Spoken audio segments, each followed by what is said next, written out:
with the IRR from exams perspective. This is the most important question. Actually, because of its length, इसकी weightage ज़्यादा है, ठीक है? बाकी मतलब अगर मैं कहूँ relatively importance इन techniques में से किसकी ज़्यादा है या किसकी कम है, almost सबकी एक जितनी है। वो आपको मैंने last time भी, oh sorry, I'm sorry, we have international students with us. So this is the most important, topic from exams perspective. And it is not because of, importance of the technique itself. All the techniques are equally important for me. I mean, every technique serves a purpose. So when our focus is time, obviously payback period becomes important. When our focus is amount of return, obviously the NPV becomes important. And in certain cases where NPV can't serve us the purpose, our focus shifts to the per dollar return, and there PI is important. And similarly, when rates are concerned, the internal rate of return becomes important, right? So all these techniques are equally important, but since calculation of IRR is a lengthier process, because of that, its weightage alone is uh, far more than others in the exam. So it is not like if I'm assigning 10 marks to this, you know, this technique, it doesn't mean that this is the most important technique, right? Uh, in like this one single question, there would be one single question related to this topic. But in case of PI, NPV, you might see a question of 4 marks, then you might see few MCQs related to that topic. So, there the marks are spread in different parts of the question paper. But in case of IRR, it's a single question, and that carries almost 10 marks, or that would carry. Actually, I have not finalized the paper yet, but roughly this is the weightage that had been there in the past papers. Correct? So now we started off our discussion about this topic. So let's have a quick review of that, and then we'll actually start studying from the slides. Now, this topic, what an IRR is. Now, I'll be telling you three things in this lecture, or whatever I would say. Uh, that information would be related to or addressing three areas, right? One, the theoretical and the logical concepts that are there, theoretical and logical concepts. That means uh, I will tell you various logics behind different steps that we need to do while calculating IRR. For example, if I say that when the first step is to calculate NPV at any given rate, and if this NPV is positive, you will increase the percentage. Now, why we will increase the percentage, that logic would be defined to you. This is one part. Second thing, number two, is the procedural thing, right? Procedural thing would just tell you the steps to calculate the IRR. This is the procedure. If you are unable to understand the logic, like my first priority is to make you understand the logic, right? But people who don't have a strong mathematical background, sometimes this logic part becomes a trouble for them. For them, my advice would be to please practice the procedure. No matter if you get the logic or not, just follow the procedure, and that would, help you in getting this question right in the exam. So that means if you understand the logic, if you understand the theory, well and good. But if you don't, please don't forget the procedure, right? If you'll follow the procedure without understanding the logic, you can find or you can calculate the IRR. So this is important, especially for those who don't have a very good, hold on mathematics. So but as a teacher, my preference would be that you understand the logic as well. So there would be two things. One, the procedural steps that you must understand, like there's no excuse for that. Second thing is why we are carrying out or doing a particular step. or why we are following this procedure. There's a logic behind that. So I'll explain the logic in detail, but still, if that becomes a burden on you, please ignore that. But but in that case, don't forget the procedure. An example of this could be, do you remember we calculated or we tried to find out the formula for future value? And what was that formula? Future value is equal to P, in case of simple interest, it was P into 1 plus I into N, right? Right. So this was the procedure, this was the formula. And second formula, that was future value using compound interest. So in this case, we studied that P into 1 plus I raised to the power N, right? So, but before actually giving you this formula, I carried out certain derivations, right? And I derived this formula based on a logic, like how this formula was developed. So now for many people, you know, that part might have become very difficult. And for them it was difficult to understand that how this formula was derived. However, if they remember the formula only, no matter whether they understand how this is derived or not, if they remember the formula only, they can solve all the problems. You getting it? So even if you don't get the logic, how this was done, but still, if you remember the formula, still you can get your questions right. So that's what I'm saying. I'll explain you everything, I'll explain you the logic, but if you can't understand that, and this is for only those few people who haven't touched math for long, right? Second thing is the procedure. And third thing is some guidelines regarding how to solve this question in the exam. These are exam specific guidelines only, right?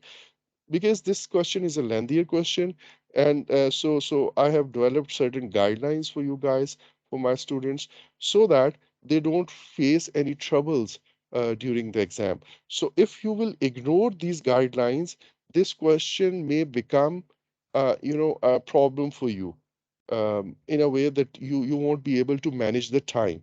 But if you follow my instructions, you will find that this question would become very easy for you. So these three things I'll be telling you during this lecture. So my Excuse me, request sir. would be to please note down the guidelines. This is very important. After the paper, when scholars come to me and they say, "Sir, I'm really sorry. I knew the concept, but I couldn't solve the paper." Trust me, that is painful for me as a teacher. That look, this person knew the thing, but he or she couldn't perform well, right? So I don't want you to suffer. So that's why please pay close attention to these guidelines. Definitely they are going to help you, inshallah. So now let's start with the theory first. What is an IRR? Excuse me, IRR. sir. May I Ji ma'am? please just, Yeah, sorry sure, to sure, interrupt you, sure, sir. sure, Sir, sure. in our class group, Nasir and Furqan are saying that they are still waiting to be let into the meeting. So could you please look into that real quick? Okay. Please, some of you, please, keep allowing people. Like, just ask them to try it again. I don't know. I can't see Sure, sure. anyone here. I can. Sure, sir. Okay, and please allow someone. Please allow if you have the controller. I can hear it. I can hear the pop message, So I but believe you allow everyone. yeah, I did, but and I can't see anyone here.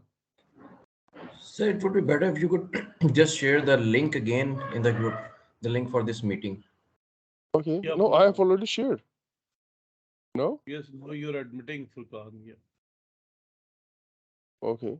I guess everyone is in now.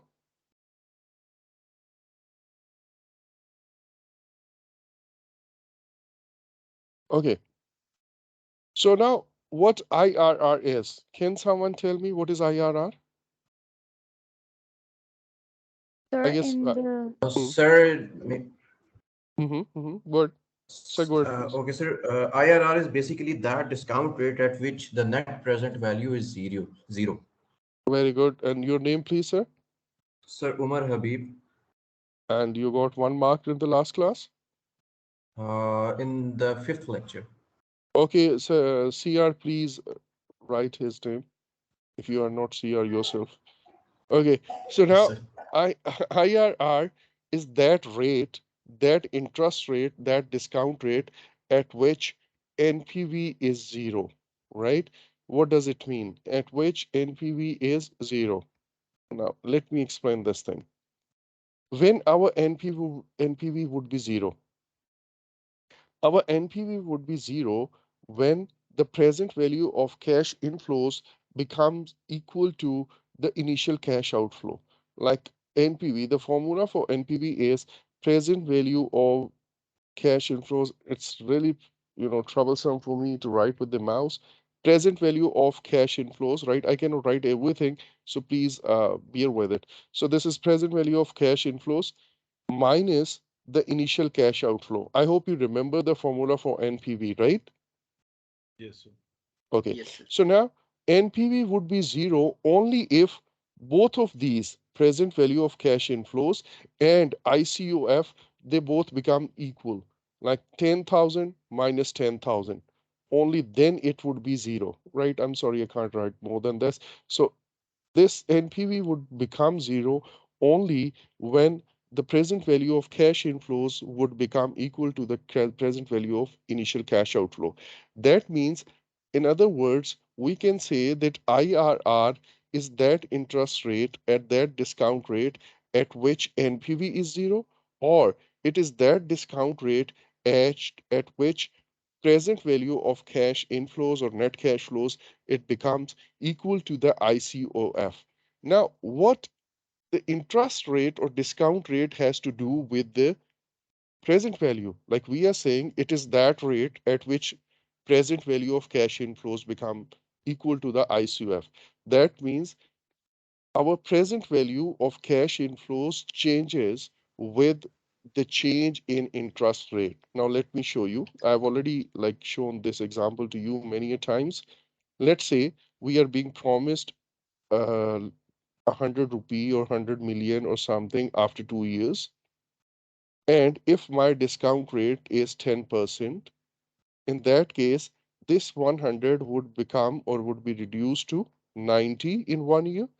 And then it would be 10% of 90, that is 9. So 90 minus 9 would become to 81. Correct? Yes, sir.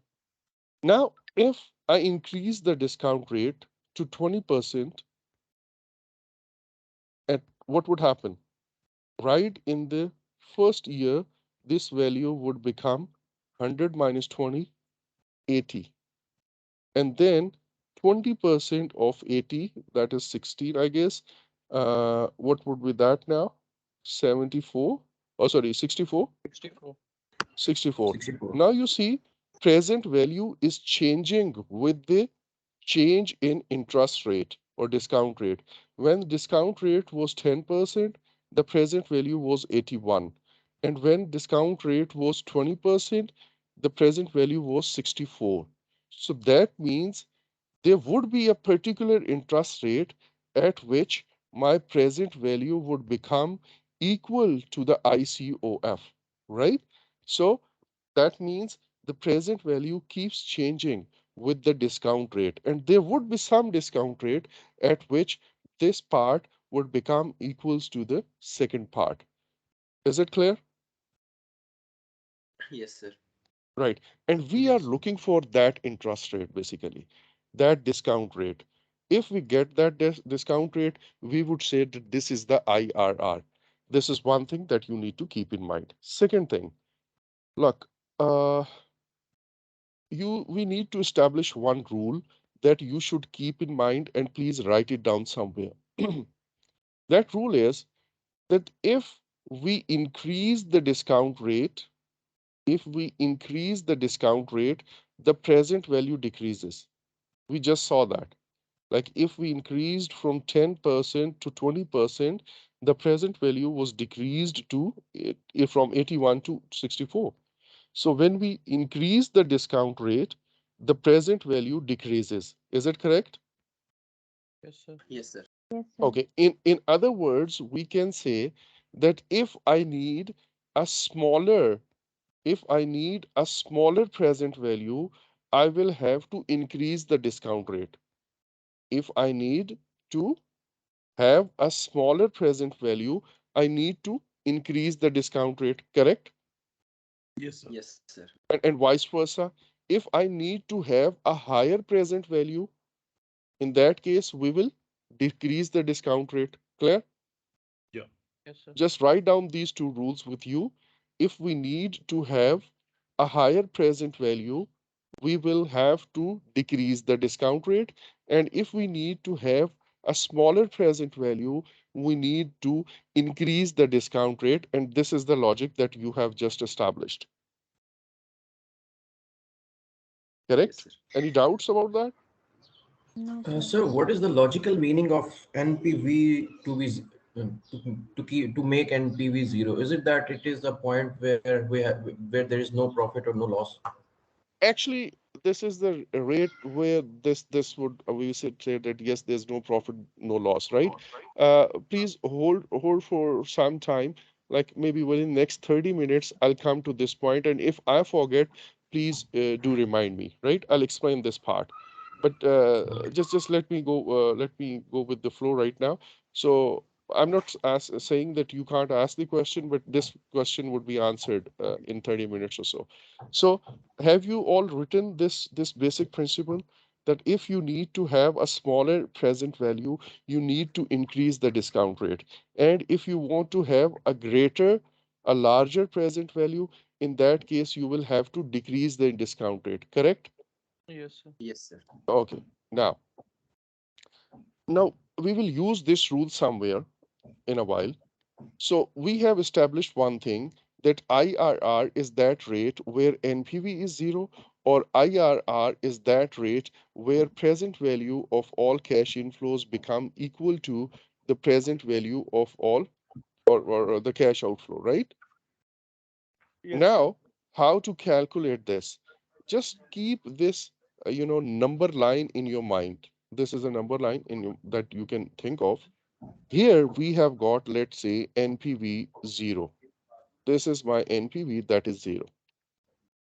And I want to know the discount rate at which this NPV would become 0. This is what I have to find. So what we do, we start calculating NPV at any random rate, right? Let's say we will start our calculation at 10%, right? Let's say we start our calculation at 10% rate. And when we calculate NPV at 10%, there are three possible values that may come. One, NPV could become a positive value, right? Yes, sir. NPV equals to 0, and NPV might come to be a negative value, correct? Yes, sir. Yes. So what we do, we start our calculations at any random rate, and let's say we have started our calculation at 10%, and here we have got three chances. Either the NPV that would calculate at 10% would be a positive NPV, or a negative NPV, or a zero NPV. So now if at 10% this NPV is zero, what does it mean? It It means that means this is IRR. IRR, it RR means rate. this is IRR, right? So that means the prayers of our mother, I mean, it's working, and we were lucky enough to directly find the IRR, right? Even though we just took a random number of 10% to take a start with. So now, if that is the case, we don't need any further calculations, and we would say that 10% is my IRR. However, if this NPV is positive, let's say here my NPV came came to be, let's say, 3500, right? Please Yes, keep yourself mute, everyone, right? When I ask something or you have to ask something, you can unmute. So now let's say at 10%, my NPV came to be 3500. So, can you tell me what we are looking for? We are actually looking for a percentage where NPV would be 0. But we know now that at 10% NPV is 3500, correct? So Yes, sir. Yes, sir. where the shall I now decrease the percentage or increase the percentage so that Increase. I come near to zero or equals to zero? So we Increase. just increase because Increase the now we percentage. want to decrease the present value. Therefore, we will have to increase the discount rate. We just established this rule like on the slide that I showed you previously. So now if my NPV comes to be like in my first calculation that I started at 10%, if my NPV was positive there, so in that case, I will do an other calculation and that calculation would be done at, let's say, a higher rate so that I may touch this zero figure, right? So here, let's say I take a jump and this time I calculate NPV at 14%. Once I did that, so here again, either it would be a zero value, right? Either it could be a zero, and if it becomes to be zero, that means 14% is my IRR, correct? Yes, sir. But if let's say for now we just assume that it was not zero, but this time it was a positive NPV. I just put it here, a positive NPV of 1000, right? Again, we got a positive NPV of 1000 at 14%. That means we still have to increase the discount rate further so that we can come near to zero, right?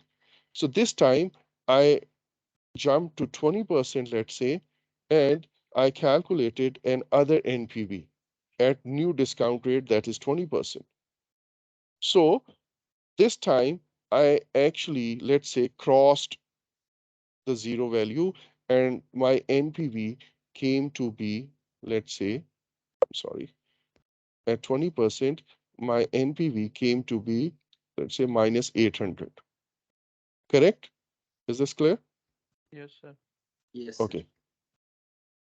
Now, when that happens, I will stop my calculations here because now I know two values.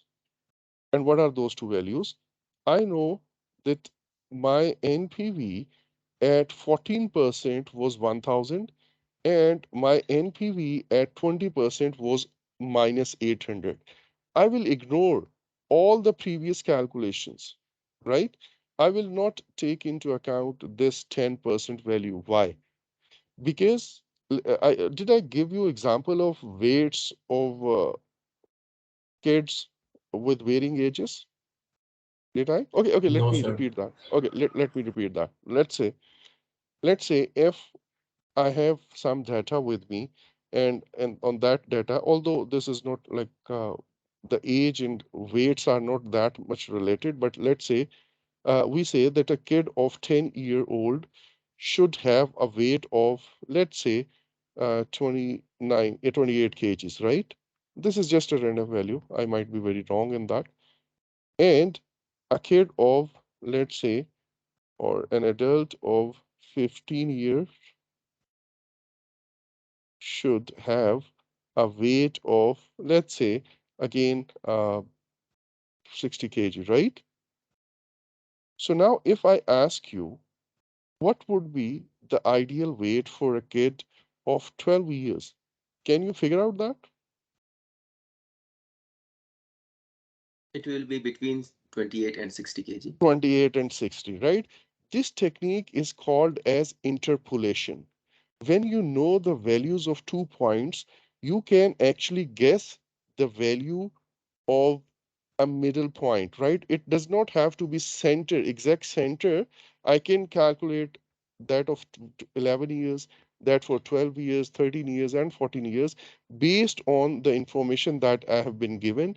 The 10 years kid should have a weight of 28 kg and 50 years kid should have a weight of 60 kg. So based on these two information of these 2 points, I can find or I can guess the weight of any middle point. Is that clear to everyone?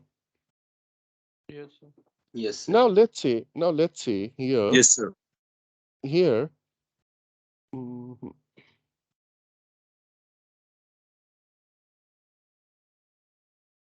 okay. Now let's say uh, uh, I tell you that the information that we have, a kid of 3 years, let's say, should have a weight of, again, let's say 10, 12 kg, कोई भी हम रख लेते हैं, right?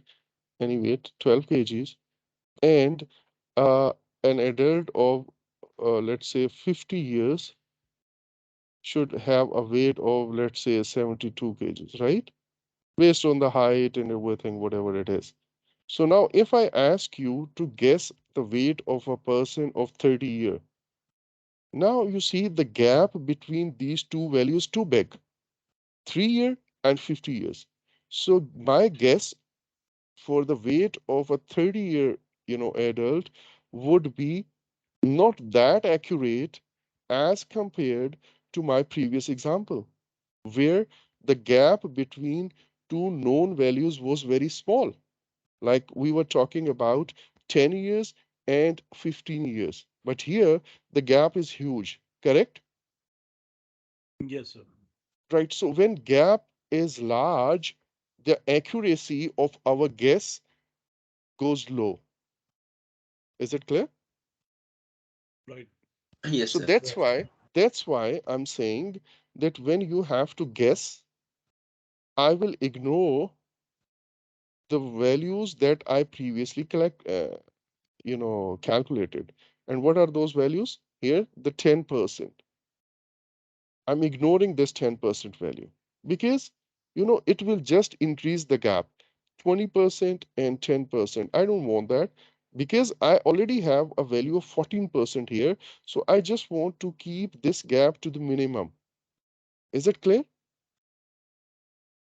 Yes, sir. Right. So when I get a positive NPV and one negative NPV, so that means now I can guess the NPV at the rate at which NPV would be zero. It would be somewhere, my IRR would be somewhere between 14% and 20%. Correct? Yes, sir. Okay. Yes. So now this was one scenario. Okay, look, let me tell you one more thing. From this point on, we use an interpolation formula. We will talk about this formula later, but we use an interpolation formula. This formula helps us. What is interpolation, by the way? Okay, but what is extrapolation? Interpolation, you just told us. Finds a It's value it's that it's a is middle point. beyond the limits or the beyond Right. the values Okay, okay, okay. that we In have. case of extrapolation, like we say we need to extrapolate, in that case, we have some trend, let's say the changes in temperature for last, let's say 1 century, 10 years, like 1910, 1920, 1930, 1940, 1960, like year 2000 and so on. So we have temperatures data. So based on this trend, we can forecast the future. This is extrapolation, right? And interpolation says that if I know the values of 2 points, I can guess the intermediary value, right? Any value between these 2 points, I can guess that. This is interpolation, correct? Yes, sir. Right. Yes. So now there's a formula for that. To calculate this point, we have an interpolation formula that we will use, and using that formula, we can actually calculate the rate where NPV would be zero, and this calculation would be done based on these two values. Like at 14%, NPV was 1000, at 20%, NPV was minus 800. So using interpolation formula, I can calculate the rate at which NPV would be zero. Clear? Yes, sir. Okay, this is one thing. Now, if you remember, how did we start this example? We started this example based on assumption that we started our calculation at 10%. So there are three possible things. Either my NPV would be positive, or my NPV would be negative at 10%, or my NPV could be zero at 10%. And I told you that if by luck your NPV comes to be zero in very first calculation, I don't need to do any further calculations because If NPV is 0 at 10%, that means 10% is my IRR. But if NPV comes to be a positive value, in that case, we will have to do all these calculations that I've just showed you, right? Right, sir. Now, what if my NPV comes to be negative? Let's discuss that scenario, and after that, we will move to our slides, right?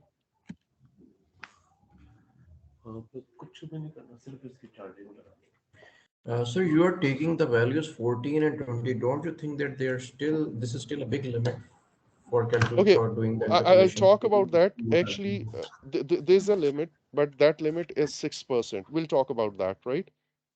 Right now, I'm just giving you a random scenario. Uh, I'll talk about this gap in a while, not now.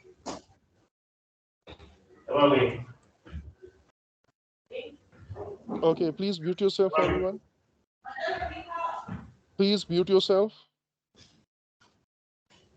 Okay, right. So this was one case. Now let's talk about the other case in which I started off my calculation, let's say at 10%, and my Uh, NPV, ex, ex, ex, excuse ji me, ji sir. Excuse me, sir. जी जी जी, ये 1 to sure 6 sure, कौन है? Who is 1 to 6? Please mute yourself. 1 to 6. okay. Now let's say at 10%, my NPV, well, if you remember, we had three possible scenarios. NPV could be a positive value, or at 10% NPV could be a zero, or at 10% NPV could become or comes to be negative value. So we said that if NPV came to be zero, then it means IRR is 10%. If NPV came to be 10%, sorry, a positive value at 10%, we just saw that what to do then. But if my NPV comes to be a negative value at 10%, then what? Definitely, sir, decrease this discount Yeah, rate. yeah, exactly. So that means here NPV is zero, and I want to know that what is the rate where NPV would be zero. And I started off my calculation at 10%, and my NPV that came to be at 10% was, let's say, minus 800. So this time, an NPV came to be a negative value. So now I want to increase my present value. That means I will decrease my interest rate or discount rate. This is the rule that we established, that if we want a higher present value, we will decrease the discount rate, right? And if we require a smaller present value, we will increase the discount rate. In this particular thing, scenario, our NPV came to be minus 800, and now we want a higher present value. So that means we will decrease the discount rate. So my next calculation would be at what percent? Maybe something like 6%, 5%, or somewhere, right? Yes, So sir. now We can I touch will that. cal I will calculate my NPV, let's say at 5%, and when I calculated, this was 10%. So when I calculated NPV at 5%, let's say it came to be positive 400, right? This is Right. 5%. So now I can use the same interpolation formula because I know 2 points. At 10%, NPV is minus 800. At 5%, NPV is positive 400. So I can actually calculate the percentage at which NPV would be zero. Correct? So this is all about IRR calculation actually. Is it clear? Yes, Sir, sir. I have a Yes, question sir. here. Ji Yes, ma'am. sir. Sir, like you mentioned that the minimum amount of gap we have, like the window that we are looking Mm-hmm, at, like in the positive value and the negative value, mm-hmm, the more chances we have of our guess being accurate, right? So, sir, mm-hmm. like for example, here in this number line that you gave as an example, we have minus 800 at 10%. So, could I, like, if I would have time, or would you prefer that like we would calculate it at like 5% too? Like not 5%, maybe 8% to just reduce the gap, or if it's like a 5% gap, good No. to go. Okay, okay. We'll talk about this gap in a while because this is one of the Okay, advices that I would give you during the okay. exam. Like All right, what all you right, have to do during exam. This is very important. all right, all right. Okay, a quick answer to that would be, let's say you thought that, okay, let's reduce the gap in the exam only. Not, I'm not talking about practice sessions. Like you can do as like you can check the increase or decrease in these values, like by calculating at 9%, then 8%. You say, let's say you tried to reduce the gap and you calculated at 7%, and still NPV zero. What you are doing actually?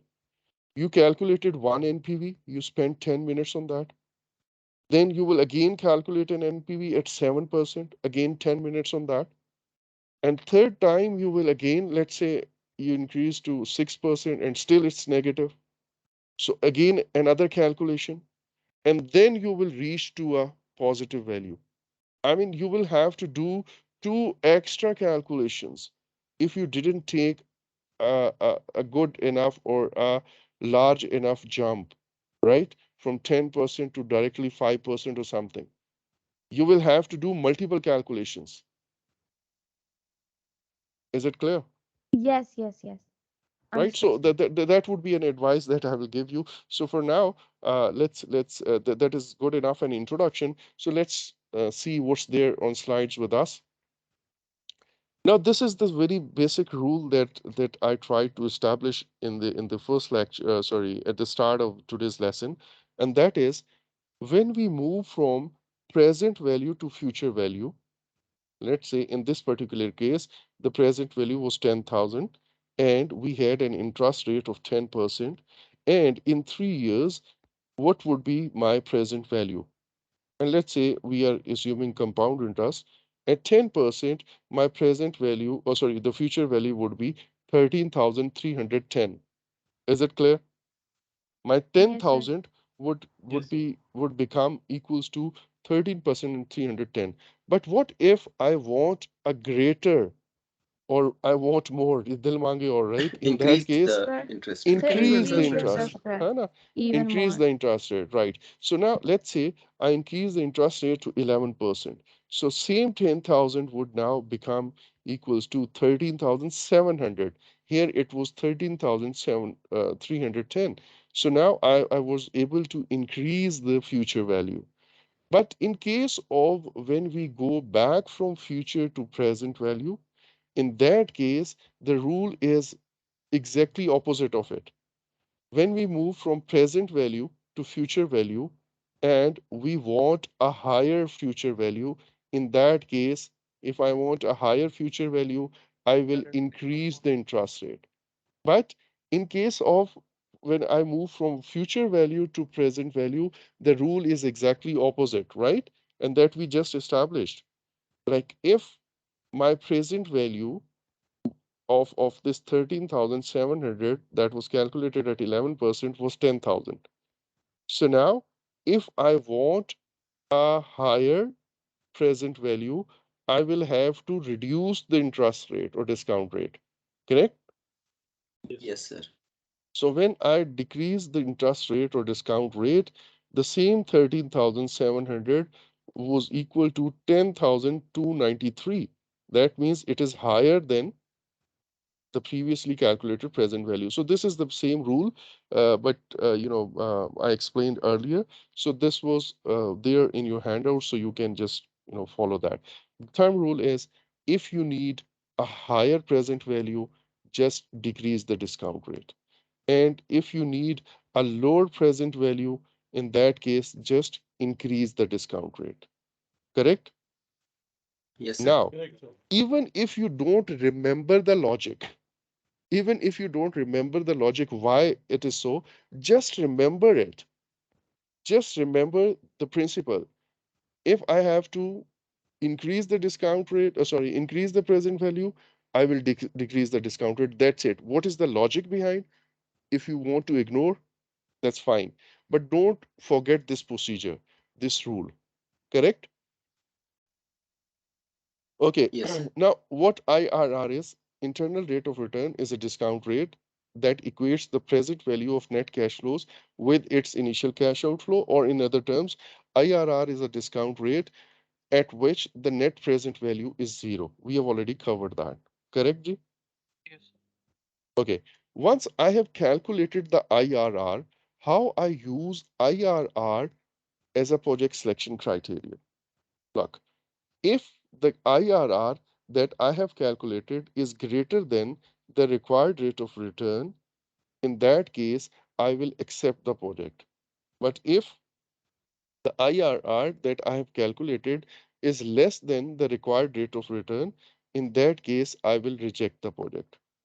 Let's say I have calculated an IRR and that came to be 13%. Now I will compare this IRR that I have just calculated that came to be 13% with my required rate of return, right? So if my required rate of return was 15%, what should I do? Shall I select this project or reject this project? Reject. Rejected. Take this project. Yes, we will reject it. Why? Because the IRR that I calculated is lesser than my required rate of return. This is the principle that you need to remember, whether you understand it or not. I will explain the logic in a while, why it is so. But whether you understand it or not, just remember whatever calculation you have done, and as a result of the calculation, whatever IRR you have found, now you will compare that IRR with the required rate of return. And if the calculated IRR is greater than the required rate of return, just accept it. And if the IRR that you have calculated is lesser than the required rate of return, reject it. Clear? Now, from exams perspective, that means I will give you a scenario, some cash flows, like these are the cash flows. This is my ICUF, this is my first year cash flow, second year, so on. And based on this, I will ask you to calculate the IRR. You will follow certain steps to calculate IRR. Once you have calculated the IRR, then in the second part of the question, I would ask you that, okay, like the first part could be calculate IRR for this cash flows, right? Second question would be assume or if your RRR is 15%, will you select the project or reject the project? So in that case, in the first step, you will calculate the IRR. In the second step, you will compare that IRR with this required rate of return that is given in the second part. Is it clear to everyone? Yes, sir. Yes, Yes, sir. sir. Any Okay, so now Yes, sir. let's talk about the logic. Why it is so? Why I'm saying that if my IRR is greater than the required rate of return, then I will accept the project, right? Why it is so? Now, can It's a someone very tell simple me? logic. Gigi, Yeah. sir, please.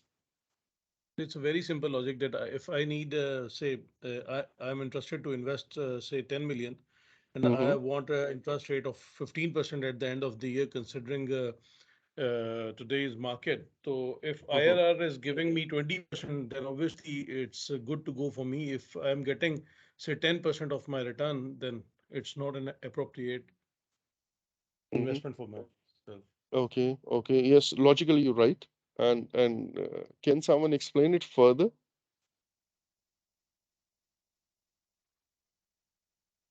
Okay, okay. Let me explain it in a bit more detail. Let's say let's say my RR required rate of return is 15%, right? This is what I need. Required rate of return is 15%. Now, if my IRR is 13%, or let's say my IRR, sorry, it's really difficult. Today's class should have been in the classroom actually. Sir अगर ये equal If आ जाए फिर accept करेंगे ये नहीं? हाँ फिर वो NPV zero वाला rule है. What happens when NPV is zero, Okay. right? Okay, now let's say my IRR came to be 12%. right? So what does this 12% show you?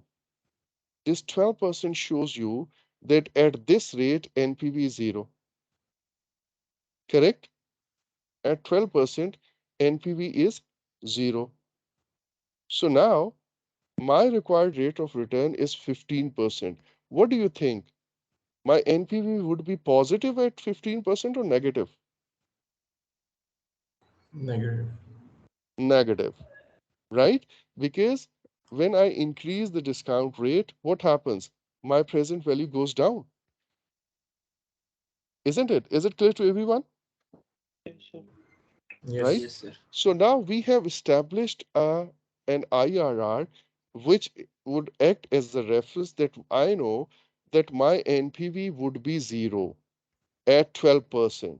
So if my discount rate is higher than this, and I will try to calculate an NPV at 15%, it is definitely going to be a negative value, correct? Yes, sir. So that means that business or that investment is going to give me a loss. So I will not invest in that project. But if, let's say, the IRR is 18%, that means at 18% NPV is zero. So what do you think? At 15% NPV would be positive or negative? Positive. Positive. Positive. Positive. Because when I decrease the discount rate, my NPV increases. So you see, what I would do in my organization or personally, if I'm doing like single or on a business, I will have a required rate of return in my mind. So rather than calculating individual NPVs for all the projects, I will check the IRR, right? I will calculate the IRR of all the proposals, and for all proposals where my required rate of return, or sorry, IRR would be greater than required rate of return, I'll accept those proposals. And for all the proposals where my IRR is lesser than the required rate of return, I will reject those proposals. And what is the logic behind this all? The logic is that IRR tells you where NPV is your NPV is zero. So any percent higher than that would result in a negative value, and any percent lower than that would result in a positive NPV. So that's why we say that if IRR is greater than the required rate of return, we would accept the project. And if IRR is lesser than required rate of return, we will reject the project. Is it clear? Yes, sir. Yes, sir. Okay. So now, even if you don't understand this logic, again, I'm telling you again and again, there are two things that I will keep telling you in this lecture. One, the logic. And second thing, the procedure. Even if you don't remember the logic, at least you can remember this rule. Whenever I will calculate the IRR and then I compare the IRR with the required rate of return, in that case, I will just see if my IRR is greater than required rate of return, I'll accept. If my IRR is lesser than required rate of return, I will reject. Even if you don't remember why to accept and why to reject, at least you can remember this procedure. Is it clear? Yes, Yes, sir. sir. Okay. So now, steps to calculate IRR. The first step I told you is that find the NPV of cash flows at any rate of your choice. Now, here I want everyone to be attentive. Everyone to be attentive, please. And why I'm saying that? In the slides, in your lecture handouts, it's written for exams or tests, you may start with a rate from 8% to 12%. Why it is written?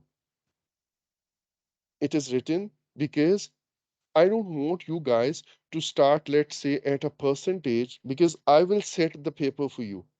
I will set particular cash flows for you. So I would be exactly knowing that if, let's say, your first NPV comes to be, let's say, 4,000 at maybe 10%, I would never want that in an exam of maybe 90 minutes, I give you such values that you keep struggling with it, like you increase it to 16%, then you increase it to 24%, and you are still getting the positive NPC. I will definitely, I would not like that to happen. So I will give you some values which will immediately take you from a positive to a negative value or vice versa. Is it clear? Yes, Yes, sir. sir. Now, if someone doesn't listen to this and still wants to take a chance or do something different and wanted to start his or her calculation at 6%, obviously, like technically, I cannot force anyone to start the calculation from a rate that I'm telling you. However, please remember, since I had set the paper, I would exactly know that at what percent you will get a positive NPV and at what percent you will get a negative NPV. So please go by my advice. Is it clear? Yes, sir. Yes, sir. Okay. Yes, sir. So in the exam, I generally mention a specific percentage. Let's say I may say that you may start your calculations at 11 from 11%. Now, people who are not listening to me at this time, what would happen? They will just wake up one night before the exam. They will open up the slides and they would see that, okay, I can start my calculation from anywhere in between 8 to 10, 12%, because sir had written this thing in the slides that for exam or test, you may start anything in between 8 to 12%. But I'm telling you now, if in the exam I give you a specific percentage, please follow that instruction, because this had happened many a times previously that when I write, you may start your calculation from 11%, and there are some, vakil sift insan in the class, and they would come to me that, look, sir, you had used the word may. So that means you had given us a chance or choice whether we may use this value or not. So they started off calculation from 10%, 9% based on the slides. Is it clear? So if in the exam I tell you to start your calculation at 11%, please do that. That is there to help you out, guys. Is it clear? Yes, sir. Yes, sir. Yes, Right? sir. Yes, sir. Right. For example, I ask you to calculate IRR of two projects and then tell me which project would you choose. Now, do you understand that how lengthy it would be? Two Yes, sir. projects. The Yes. IRR first project, it would require multiple calculations of NPV, then the interpolation formula, then followed by the next project, calculation of IRR for the next project, again multiple NPVs, then the interpolation formula. So you will spend whole day on that if you didn't follow the instructions. Is it clear? Any extra calculation, as ma'am was saying, that what if I try a smaller jump? If you would do that, will have to do a lot of extra calculations that I don't want. Let's say I intentionally have set these values such that for one project, let's say at 11%, you get a positive NPV of let's say 1300. And for other project at 11%, the NPV might come exactly equals to zero,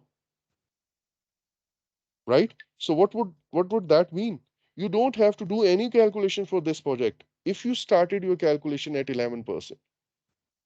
Is it clear? So this will Yes, save your time. This will save your time. So now if you tried any other percentage, definitely you are going to spend a lot of time in that. And that's Clear? not even required actually. So, I mean, Yeah, that is not even required, why right? do more work when we can just Exactly, exactly. So yes, in your practice sessions, like before the exam, you can try anything you want. You can try 4%, 8%, 10%, 12, 13, 15, whatever you want. You can do that. But this guideline or this advice is for exam only.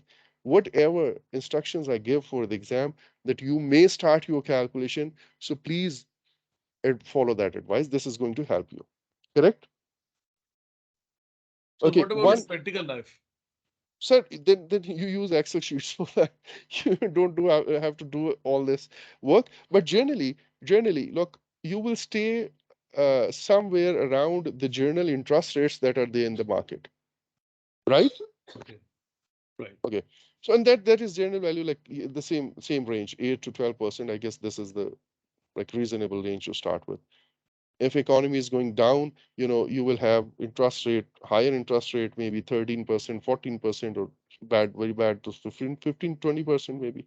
So this 12% to 10% or 11% is a reasonable uh, rate to take a start. So first step is to find the NPV at any given percent, like anything 8%, 12%, or 10%, whatever you want. But for exam, whatever percentage I'm telling you, just follow that. Now, as a result of this, step one, you may either get a positive NPV or a negative NPV or a zero NPV. In case of zero NPV, obviously you don't need any further calculations. But in case of positive NPV, what you would do, if the NPV that you calculated in step one is a positive NPV, find it another NPV at some higher rate, correct? But if your NPV comes to be negative, then vice versa, then calculate another NPV at a lower rate, isn't it? Yes, sir. Okay, but how large or how much higher or how much lower? In that case, the maximum jump that you can take without compromising the accuracy of interpolation is 6%. Now, this is the point that I wanted to highlight.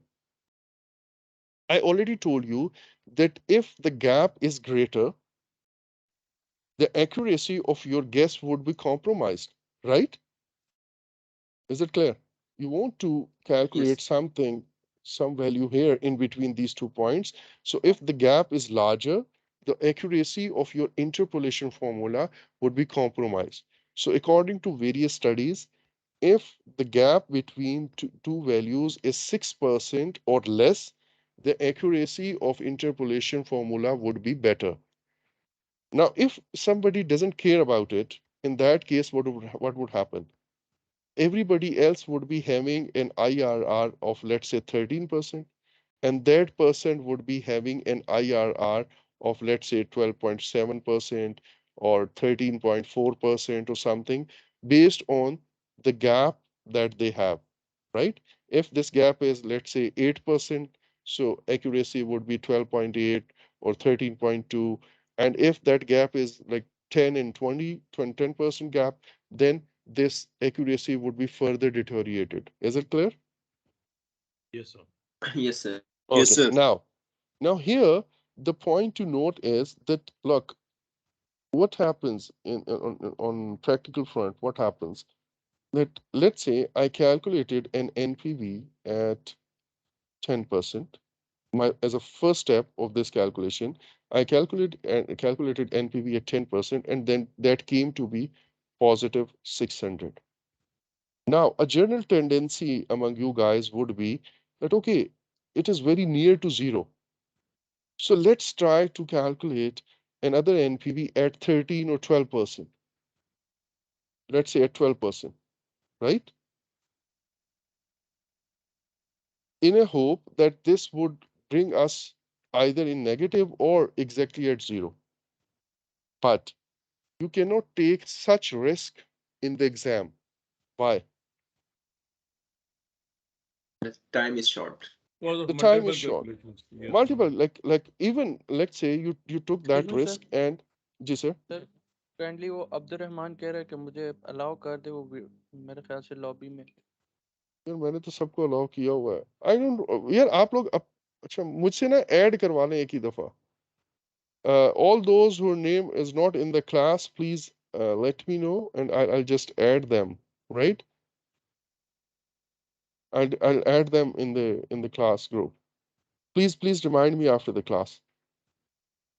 Okay, now if you took a jump of, let's say, 2%, and again your NPV comes to be 200, you see, you couldn't achieve the objective. And then again, you will have to do one extra calculation. And many people even don't, learn the lesson from first calculation. They will again, increase the percentage by 2%. So they will have to do multiple calculations. In your practice sessions, you can do that just to check that, okay, how much effect would be there if I increase the percentage by 2%, by 3%, by 4% or something. However, in the exam, once you are allowed to take a jump of 6%, then why not to do it? I mean, if a facility is there for you that you can take a jump of 6%, then why not to take it? To quickly reach a negative value. Correct? Is it clear? Yes, sir. Is it right? So, what would we do in the exam? Like in practice sessions, you may take a jump of anything between like 1% to 6%. That's fine, right? You can take a jump of 1%, 2%, 3%, 5%, or 6%. But in the exam, please avail the maximum limit, like 6%. Is it clear? In the exam, take a direct jump of 6%. So this is again an advice. And I'm telling you one thing. All right, sir. I'm telling you one thing. I will set the value such that, let's say, if I'm asking you to start your calculation at 10%, right? And I will set the value such that you would get a negative value only at 16%. Even if someone tried to take a jump of 5%, that means the next calculation he or she does at 15%, definitely it is again going to be a positive value for you, right? Just to check that who all are alert right now, I will set values such that if somebody did took a jump of 6%, he or she will save his or her time. If you would not do that, you are definitely going to have multiple calculations. Is it clear? Yes, sir. Yes, sir. Is Yes. Yes, it clear to everyone? yes, sir, it's clear. Okay, Yes, I'll see sir. Yes, that. sir. I'll see that. I'll see that, right? Okay, now what next? We know the two steps that we are done with. The next step is we will keep repeating this step 2 until we get one positive and one negative NPV. We saw that. I hope this is clear. Yes, sir. Yes, sir. Like if my first calculation at 10% was positive, then at 15% again it was positive, then at let's say 20% it came to be negative, only then I'll stop. But if it is still positive, I'll keep repeating this thing. I'll keep calculating the percentages at a higher rate, higher and higher and higher rate, right? Till the time I get a positive and a one positive and one negative NPV. Is it clear? Yes, sir. Yes. Once we get a Yes. positive and one negative NPV, then we use an interpolation formula to find the IRR. So this is all what it is. Now let me show you the interpolation formula and then I will give you a break, right? Uh, please don't get scared of this formula. This is a simple formula. Apparently, this looks very complex, but this is a simple formula and let me explain that to you and then we'll have a break. Then we'll solve a practical question, right? Now, the interpolation formula is IRR is equal to the low rate, right? What is low rate? For example, at 10%, let's say, at 10%, my NPV was 4,000, okay? And at 16%, my NPV was negative 2,000. So which one is the low rate here? At 16%. No, no, no, no, no. Low 10%, sir. rate is 10%. 10%. Low rate is 10%, right? This is a smaller rate. Is it clear to everyone? Yes, Yes, sir. sir. Okay. Now let's say, now take another scenario. Let's say if At 10%, the NPV was positive 4,000. This is your first calculation that you did. Then at 14%, NPV was positive 2,000 yet. And then, you know, at let's say 20%, your NPV was negative 2,000, right? So this is 10%, this is 14%, and this is 20%. So in this case, which rate would be the lower rate? 10. Hmm? 10%. No, you will ignore your first calculation. You see, if you used the initial calculation of 10% and the 20% as a higher rate, the gap would be a lot bigger than the 6%, isn't it? No, Yes, sir. Yes, yes, you're right. we didn't want that. We didn't want that. We wanted a gap of maximum 6%. So I will ignore the previously calculated NPV that I calculated at 10%. I will use the NPV that I calculated at 14% and second NPV at 20%. So this is a gap of 6% maximum. Is it clear? Sir, please could you repeat this point? Okay. Mm, Actually, when I write on slides, this is actually very bad. Look here. Let's say I calculated, let's say I calculated NPV at 10%, right? And at 10%, my NPV came to be positive 4,000. I increase the percentage, and let's say I increase it to 15% now. So at 15%, my NPV came to be, let's say, still positive 1,000. Correct? Yes, I sir. Correct. further I further increase the percentage, and let's say this is positive 1,000. I increase the percentage further to 20%, and this time, I'm sorry, this is 20%, and this time Yes, my sir, I can. NPV came to be, let's say, minus 2,000. So in this scenario, which rate would be you take as low rate? 15%.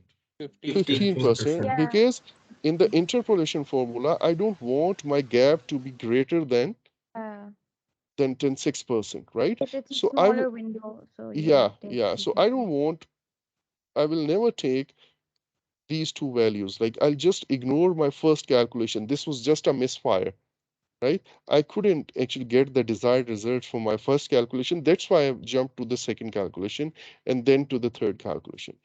I'm looking for either directly getting, like if my luck works, I will get a rate at which NPV is 0, or I want to have at least one positive and one negative value with a gap of less than or at the max equals to 6% so that I can use this value in the interpolation formula. So now if you see this, I will take a low rate here, right?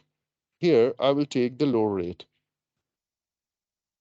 and that low rate, this is the both of these formula are same. The second formula that is written, it is the expansion or the explanation of the first one, right? So low rate in our case, let's say in this example was 15%. So what do we mean by 15%? 0.15, right? What I'll write here, 15% or 0.15.